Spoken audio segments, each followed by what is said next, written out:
গেৰুৱা পুৰাণ। লেখক স্বপ্না চৰকাৰ। টকা বিস্তা ওলাবনে? দিন হাজিৰা কৰা কেটেঙা দুখীৰামে ঘৈণীয়েকক ক'বলৈহে পালে। ভাওনা চাই টোপনি ক্ষতি কৰি অহা থুলন্তৰ পদুমীৰ খঙে চুলিয়াক পালেগৈ। চোতাল সাৰি থকা বাঢ়নীডাল গদাৰ দৰে দাঙি লৈ ভীমৰ দৰেই স্বামীৰ ফালে চোচালয়। ভাগ্যে দুখীৰামে হাড়ে চালে লগা দেহাটো সাউতকৈ নঙলাৰ মাজেৰে সৰকাবলৈ সক্ষম হৈছিল। দুখীৰামে ৰাস্তাত উঠি চাৰ্টটো জোকাৰি অক্ষত দেহাটোলৈ চাই জীৱনত প্ৰথমবাৰ নিজৰ জেওৰা খৰিৰ দৰে শৰীৰটোলৈ গৌৰৱ উপজে। পদুমীয়ে নঙলাৰ সিপাৰে ঝাৰু ঘূৰাই উগ্ৰতাৰ ৰূপ ধৰি চিঞৰি জনাই যে ঘৰত ফুটাকৰি এটাও নাই, লগতে খুটকণ এটাও নাই। আজি দুখীৰামে সুদাহাতে ঘৰ সোমাব লাগিলে। স্বামীক ভয় দেখুৱাবলৈ যোৱা ৰাতি দুৰ্যোধনৰ উৰুভংগ ভাওনাৰ বচন সোপাকে এফালৰ পৰা মাতি যায়। দুখীৰামে ভয়তে ঘামি জামি একেবাৰে গা ধুই উঠিলে। ইফালে সিখন গাঁৱত বহাগী বিদায় পাতিছে। বিহু বলীয়া দুখীৰামে নাযায় পাৰেনে বাৰু? কিন্তু ঘৈণীয়েকৰ ভয়ত চাউল নিমখ যোগাৰ কৰিবলৈ গাঁৱৰ মূৰৰ গেলামালৰ দোকানীক বাকী বিচাৰেগৈ। বাকী নহ'ব, আগৰ 700 টকা বাকী আছেই। মই দানপাত্ৰ খুলি বহা নাই নহয়। মহাজনে ভেকাহি মাৰি উঠাত সি শৈশৱৰ বন্ধু ষ্টেচনাৰী দোকান থকা বিপিনৰ কাষ চাপে। বিপিনে মুখখন সুলেখা চিয়াঁহীৰ দৰে ক'লা কৰি কয়, তোক ক'ৰ পৰা দিম অ'? মোৰেই মন্দা অৱস্থা।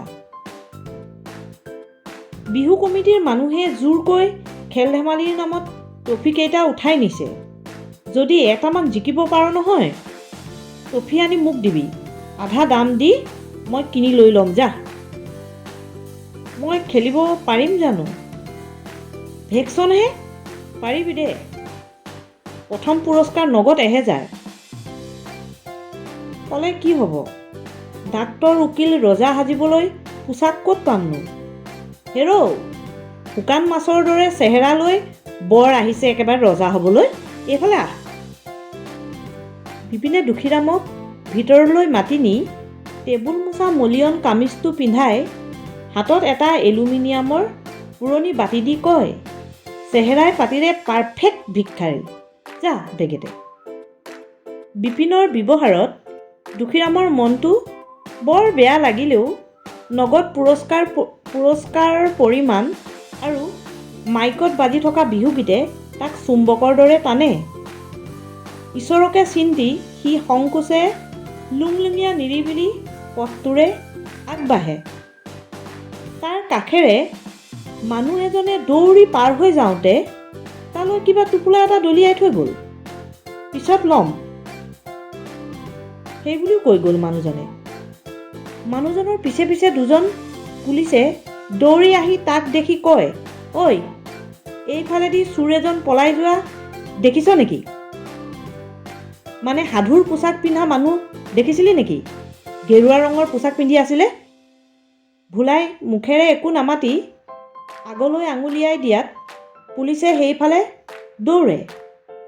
মানুহজনে কিনো দলিয়াই দিলে বুলি সি গছ এজোপাৰ তলত বহি টোপোলাটো খুলি দেখিলে টোপোলাত কমণ্ডলু, ৰুদ্ৰাক্ষৰ মালা, খৰম, দাড়ি, জটা, চুলিৰে সৈতে সাধু বাবাৰ পোচাক। তাৰ মনটো একেবাৰে নাচি উঠিলে। সি গছজোপাৰ আঁৰ হৈ সেইবোৰ পৰিধান কৰি ভেকচন প্ৰতিযোগিতাত অংশ ল'বলৈ বুলি যায়। ভেকচন প্ৰতিযোগিতাত সি অংশ ল'লে।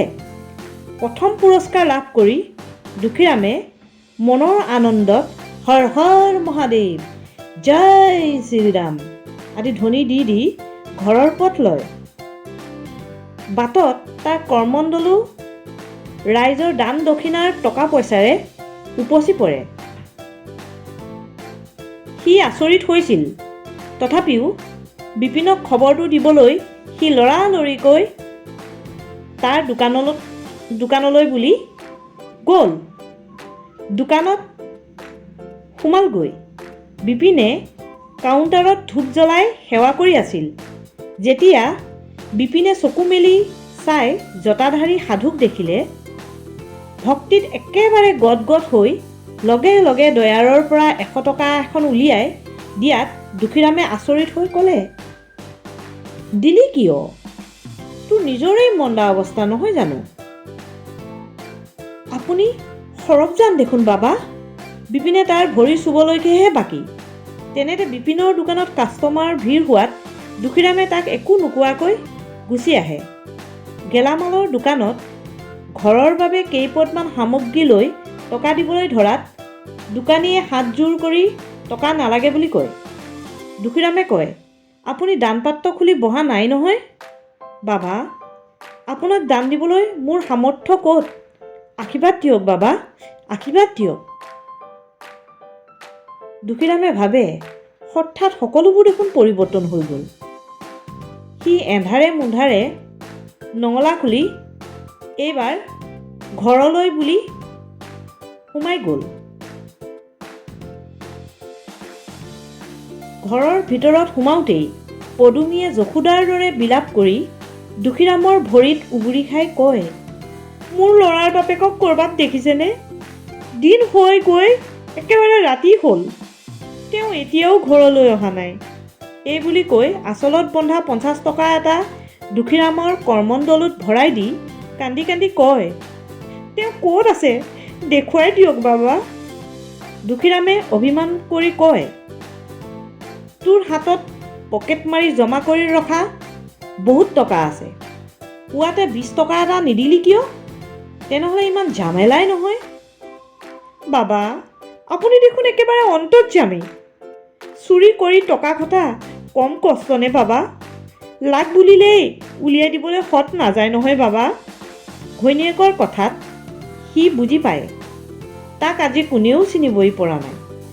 দুখীৰামে গুৰুত্ব বুজি নিজৰ ডিমাণ্ড বঢ়াই দিয়ে। এতিয়া অকলেই থাক। পদুমীয়ে আউলি বাউলি হৈ আৰু 50 টকা এটা দি কয়, তেওঁক এৰি মই এক মুহূৰ্তও জীয়াই নাথাকিম বাবা। আপুনি তেওঁক আনি দিয়ক বাবা, আপুনি তেওঁক আনি দিয়ক। ৰামায়ণৰ তাৰকাহেন পদুমীয়ে বৃন্দাবনৰ বিৰহিনী ৰাধাৰ দৰে হৈ পৰাত দুখীৰাম আৱেগিক হৈ পৰে। আঐ দেহি। দুখীৰামে চমৎকাৰী পোচাকটো চুই ভাবে, সি দেখোন নিবিচৰাকৈয়ে প্ৰেম, মান, ধন, ধান বাঢ়নী পানীৰ দৰে উফন্দি উঠাকৈ পাইছে। তৎমুহূৰ্ততে তাৰ মনত এটা নতুন ব্যৱসায়ৰ চিন্তাই উকমুকাই উঠে।